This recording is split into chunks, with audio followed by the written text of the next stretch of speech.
allons aborder la question qui avait fait jaser énormément sur les nets. Il s'agit des sanctions de la CEDEAO contre le Niger. Je pense que c'est une stratégie très importante que nous allons essayer de découvrir. Alors, c'est quoi l'objectif des sanctions? Les sanctions permettent à faire pression sur un État pour diverses raisons, soit, comme nous l'avons constaté, pour des raisons politiques, généralement c'est le cas, mais aussi parfois pour des relations très tendues entre certains États. Alors, dans le cas espèce, il s'agit d'un coup d'État.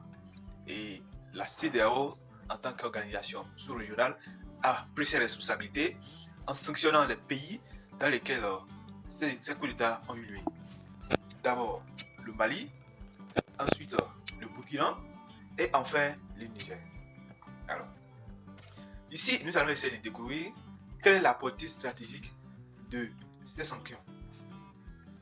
Comme je l'avais expliqué, ça permet de faire la pression sur l'État et tout ça là. Mais ici, en tant qu'Africain, quelle est la portée stratégique de ces sanctions-là? C'est une erreur grave parce que ça a mis en difficulté aussi les pays qui ont pris ces sanctions-là contre ces États de l'AES. Ça les a mis en difficulté et aucun pays ne peut vivre de manière isolée et pour longtemps. Même le Bénin a été impacté par ces sanctions-là à travers la fermeture des frontières parce que le Niger est un partenaire important du port autonome de Cotonou. Et nous savons tous que le Bénin vit des taxes douanières, des prélèvements douaniers et autres. Alors, la CEDEAO pour ses responsabilités, c'est qui est très bon parce que en tant qu'organisation sous-régionale et en tant que pays démocratique, nous avons choisi ce système-là. Donc, pour être président, vous passez par les votes et c'est le peuple qui décide de vous porter, de vous faire confiance et vous confie sa destinée. Alors, dans ce cas espèce, c'est des militaires qui ont pris le pouvoir par la force, par les armes, même s'il n'a pas eu de décès. Ça a été un coup d'État pacifique, un coup d'État que nous pouvons même qualifier meilleur que parfois des transitions politiques, comme ce fut le cas en Côte d'Ivoire récemment. Alors, c'est quoi la portée stratégique de ces sanctions-là pour nous en tant qu'Africains? Et pour le comprendre, il faut d'abord comprendre comment fonctionnent les relations internationales.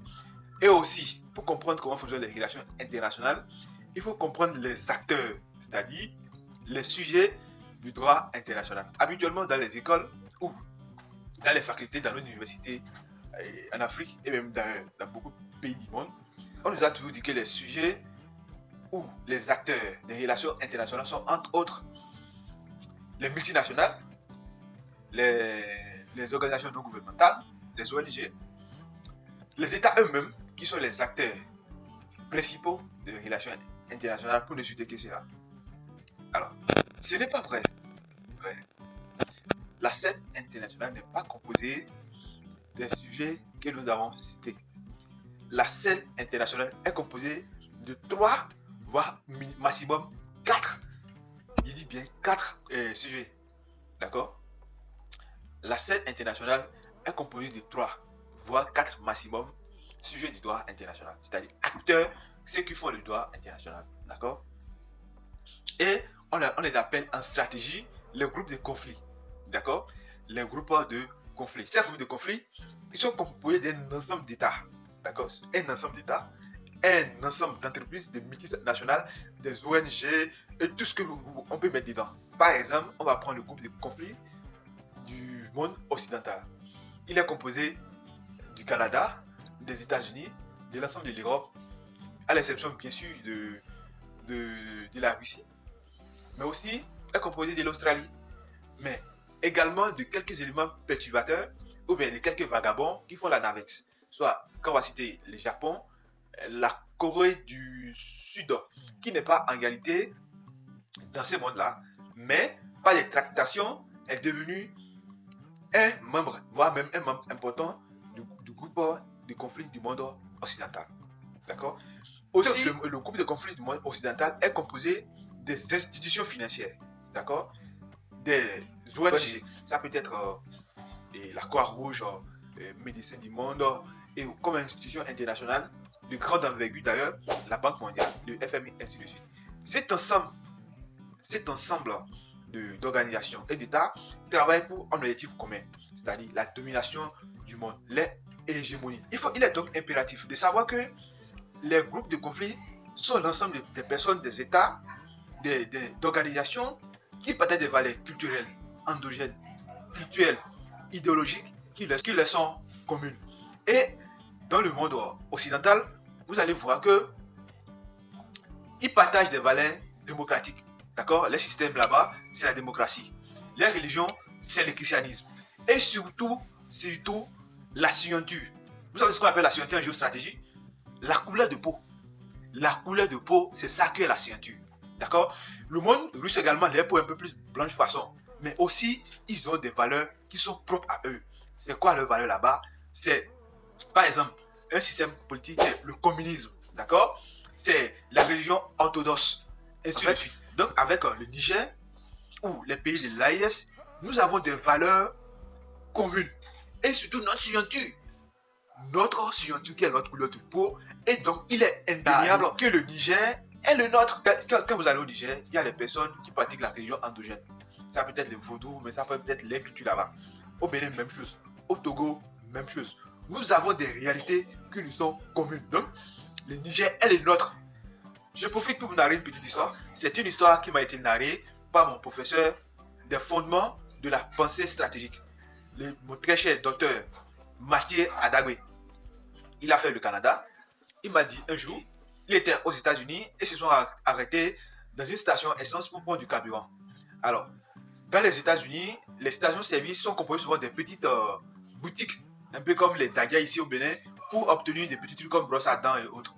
Donc, quand ils se sont arrêtés pour prendre le carburant, il a vu le gestionnaire dire: Monsieur, bonjour, how are you going?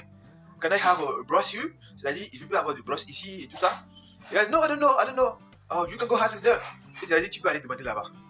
Et il y a un autre noir qui venait juste de carrer. Il dit: Bro, what are you looking for? Il dit: I need a brush. Il dit: Ok, come here, I can lead you. Il dit: Viens, je peux te conduire là-bas. Et le noir l'a amené. Il a attendu même, et le gars a acheté la brosse et il les a reconduits. Pourquoi il a fait ça? Il ne les connaissait nulle part. Mais parce qu'il sait que lui là, il est moi. Vous comprenez un peu? Il est moi. C'est moi ici. Le noir américain a retrouvé une partie de lui en mon professeur. Vous voyez un peu? Donc, nous avons des valeurs que réellement nous devons développer pour pouvoir s'unir, pour retrouver, nous on veut dominer personne, mais quand même retrouver notre fierté, retrouver notre développement et retrouver notre épanouissement en tant que communauté. Donc, si nous comprenons ces aspects, nous allons comprendre que prendre les sanctions contre le Niger est d'affaiblir notre communauté. Donc, les groupes de conflit sont composés de cet ensemble d'éléments-là, cet ensemble d'organisations et d'États travaillent pour un objectif commun, c'est-à-dire la domination du monde, l'hégémonie. D'accord? S'assurer que c'est les intérêts qui passent n'importe où et n'importe quand. C'est pourquoi vous allez voir souvent pour mettre la pression sur un État pour des raisons politiques, une ONG ou une organisation internationale à but non lucratif qui est censée ne pas se mêler des affaires publiques, de ne pas se mêler des affaires politiques, va s'intégrer dans ces affaires-là en mettant la pression sur un État à travers une déclaration publique. Exemple, on prend Human Rights Watch, d'accord, qui est une organisation de défense des droits de l'homme, d'accord. Au Sahel, particulièrement au Niger, ou mais on prend l'exemple du Burkina Faso tout court. Il y a une lutte farouche contre le terrorisme, d'accord. Maintenant, la France a été expulsée du pays, d'accord. Pour mettre la pression sur le gouvernement burkinabé, la France peut travailler directement avec Human Rights Watch, d'accord, pour mettre la pression sur l'État burkinabé en accusant l'État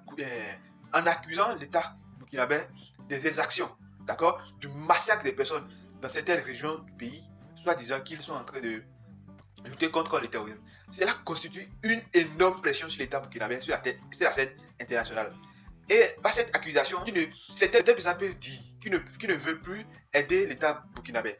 Ça peut être à travers des financements ou bien des apports budgétaires. Vous comprenez un peu? Donc, ça devient un outil de pression contre les États en place. Aussi, à part le groupe de conflits du monde occidental, nous avons le groupe de conflits du monde asiatique. D'accord? Mais en Asie, c'est beaucoup plus séparé.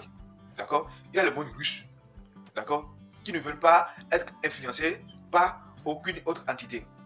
Il y a aussi les Chinois qui ne veulent pas être influencés par aucune entité, mais plutôt qui veulent relier d'autres personnes à leur cause pour pouvoir influencer le monde, un peu contrebalancer le poids ou bien l'influence du monde occidental. Maintenant, il y a aussi l'Inde, qui aussi est une puissance qui prend de plus en plus de poids. Alors, dans tous ces groupes-là, on peut citer trois principalement. Le monde occidental, le monde russe, qui s'est rallié aujourd'hui à la Chine, mais aussi à l'Inde, à travers le BRICS. Nous avons le monde arabe, d'accord? Nous avons le monde arabe. C'est aussi un groupe de pression, d'accord? Et enfin, nous avons le groupe des Noirs. C'est le plus groupe au monde, d'accord? C'est le groupe qui n'est pas assez uni. C'est le groupe le plus pauvre. C'est le groupe qui ne comprend pas encore assez les enjeux de notre monde, d'accord? Et quand on comprend que le monde est dirigé par les groupes de pression qui travaillent ensemble pour une finalité, pour un objectif commun, pour une cause, pour les suivis, pour la domination du monde, vous allez comprendre que il ne faut pas prendre des sanctions contre le Niger. Parce que le Niger fait partie de notre groupe. Il fait partie de notre groupe de conflit. Et c'est un groupe qui a encore du mal à se constituer. Vous allez constater qu'au déclenchement de la guerre russo-ukrainienne, si vous prenez le monde occidental, ils ont tous voté pour condamner cette guerre-là. D'accord? Mais en Afrique, doit-on voter pour, doit-on voter contre ça? Ça veut dire que notre groupe de conflit n'est pas encore construit. D'accord? Et beaucoup de nos dirigeants ne l'ont pas encore compris. On revient sur la question des sanctions. Donc, si nous avons compris réellement que le monde est constitué de groupes de pression, d'accord? Des groupes de conflit plutôt, et que le Niger est le nôtre. Parce que nous partageons des valeurs endogènes, des valeurs culturelles, des valeurs culturelles, des valeurs idéologiques. Nous avons un passé plus ou moins commun. Nous n'allons jamais penser à ces sanctions-là. En plus, ces sanctions aussi nous ont mis en difficulté. Le cas du Bénin, le président l'avait avoué, qu'ils veulent que les Béninois les chassent et que ces sanctions-là n'est pas réellement à l'avantage du Bénin. Donc le monde est composé des groupes de conflits qui se battent pour les suivis, qui se battent pour les intérêts, qui se battent pour dominer le monde. Et nous, Africains, nous avons été divisés, morcelés pour ne pas avoir cette force-là. D'accord? Si vous vous souvenez bien, même dans les passés au Bénin ici, on parlait de régionalisme. D'accord? Nous avons été morcelés. Et c'était une décision stratégique établie par les colons depuis des années, parce qu'ils avaient déjà compris ce monde-là. Ils savent très bien que si nous sommes séparés, morcelés, divisés, on ne peut pas constituer une force importante pour pouvoir réellement peser sur la scène internationale. Donc, nous, en tant qu'Africains, nous devons prendre conscience que le monde est composé des groupes de conflits. La scène internationale n'est pas composée des États, n'est pas composée des ONG, comme on nous a toujours dit. La scène internationale est composée des groupes de conflits. Et chaque groupe se bat pour sa survie. Nous devons nous unir, d'accord, pour réellement peser. Et pour cela, nous ne devons jamais, et dire à grand jamais, prendre une sanction contre les nôtres. Ça nous met en difficulté personnellement et ça affaiblit notre groupe. D'accord? Vous allez constater que les Noirs sont les plus pauvres sur Terre. Or qu'ils ont des ressources énormes. Partout où les Noirs sont sur cette terre, ils sont pauvres. Les Noirs africains sont pauvres. D'accord? Les Noirs américains sont pauvres. D'accord? Les Noirs en Haïti, aujourd'hui vous allez voir, il y a tellement de conflits dans le pays. Le pays n'a pas actuellement même de gouvernement. D'accord? Parce que après que le président a été assassiné, celui qui est devenu président par intérim a été contraint à démissionner par les gangs. Vous voyez un peu partout où il y a les Noirs, il y a la pauvreté, il y a des guerres. Donc nous, en tant qu'Africains, particulièrement la jeunesse, je m'adresse toujours à la jeunesse, nous devons prendre conscience des enjeux de notre monde. Nous devons prendre conscience de ça et travailler à nous unir davantage, à ne pas commettre les erreurs que nos aînés ont commis. D'accord? Donc, si nous avons compris cela, nous n'allons plus jamais prendre des sanctions de telle envergure contre les nôtres. D'accord? Donc, il faut désormais travailler, d'accord, pour l'unité, pour l'intégration régionale, pour l'intégration continentale. Éviter de telles situations. Nous avons adopté la démocratie. La démocratie a ses avantages et ses faiblesses. Mais nous devons travailler pour nous unir encore plus. et travailler pour éviter des situations qui vont causer des coups d'État. Parce que, qu'on le dise ou non, les coups d'État ont des sources, ont des causes. D'accord? Nous devons travailler pour le renforcement de la bonne gouvernance, travailler pour le renforcement de nos liens, travailler pour développer nos États. Parce que la démocratie, c'est le développement, ça ne marche pas. Les peuples se sentent lésés et donc ça occasionne ça. Vous avez constaté que les jeunes ont descendu massivement dans cet état pour soutenir les militaires au pouvoir. Ce qui ne devait pas être le cas en réalité dans les normes. Mais là, on constate là que c'est une manifestation réelle du mal profond de la société, de notre société. Donc, ce qui ne devait pas être normal est devenu normal. Donc, ce qu'il faut retenir principalement ici, c'est que la scène internationale n'est pas composée des États, n'est pas composée des ONG comme on nous a tout dit. La scène internationale est composée des groupes de conflits. Et nous, on doit prendre conscience de ça. On doit s'unir en tant que peuple pour travailler ensemble pour le rayonnement de notre cher continent africain. Il n'y a pas à faire des ONG, non, il n'y a rien de tout ça.